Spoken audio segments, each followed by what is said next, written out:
చూసింది చాలే bro. For loop లోని రేంజ్ ఆఫ్ మెథడ్ ఎలా వర్క్ అవుద్దో ఈ రీల్ లో తెలుసుకుందాం. మనం ప్రీవియస్ రీల్ లో ఫర్ లూప్ గురించి అండ్ ఫర్ లూప్ లో స్ట్రింగ్స్ మీద ఎలా ఇటరేట్ అవ్వాలో తెలుసుకున్నాం. ఈ రీల్ లో రేంజ్ ఆఫ్ మెథడ్ యూజ్ చేసుకుని సీక్వెన్స్ ఆఫ్ నంబర్స్ ని ఎలా జనరేట్ చేయాలో చూద్దాం. సింటాక్స్ మనం చూస్తే ఫర్ నమ్ ఇన్ రేంజ్ ఆఫ్ 3 అంటే 0 to 2 వరకు ఇది నంబర్స్ ని జనరేట్ చేస్తుంది.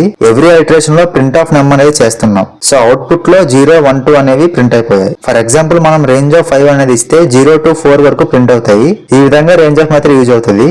ఇప్పుడు నేను 0 to 4 కాకుండా 1 to 5 నంబర్స్ జనరేట్ చేయాలంటే ఎలా చేయాలో చూద్దాం. రేంజ్ ఆఫ్ మెథడ్ లో 2 పారామీటర్స్ అనేవి ఇవ్వాలి. ఫస్ట్ వన్ వచ్చేసి start number and second one వచ్చేసి ఎండ్ నెంబర్. మనం మైండ్ లో పెట్టుకోవాల్సింది ఏంటంటే ఎండ్ నెంబర్ అనేది ఇంక్లూడ్ అవ్వదు. ఎండ్ -1 నెంబర్ వరకు మాత్రమే జనరేట్ చేస్తుంది. ఎగ్జాంపుల్ చూడండి. ఫర్ నమ్ ఇన్ రేంజ్ ఆఫ్ 1,6 అంటే 1 to 5 వరకు నెంబర్స్ మాత్రమే ప్రింట్ చేస్తుంది. ఈ విధంగా రేంజ్ ఆఫ్ మెథడ్ ని యూజ్ చేసుకుని సీక్వెన్స్ ఆఫ్ నెంబర్స్ ని జనరేట్ చేసుకోవచ్చు. ఈ రీల్ మీ ఫ్రెండ్స్ కి షేర్ చేసి పేజ్ ని ఫాలో అయితే చేయండి. నెక్స్ట్ రీల్ లో మళ్ళీ కలుసుకుందాం.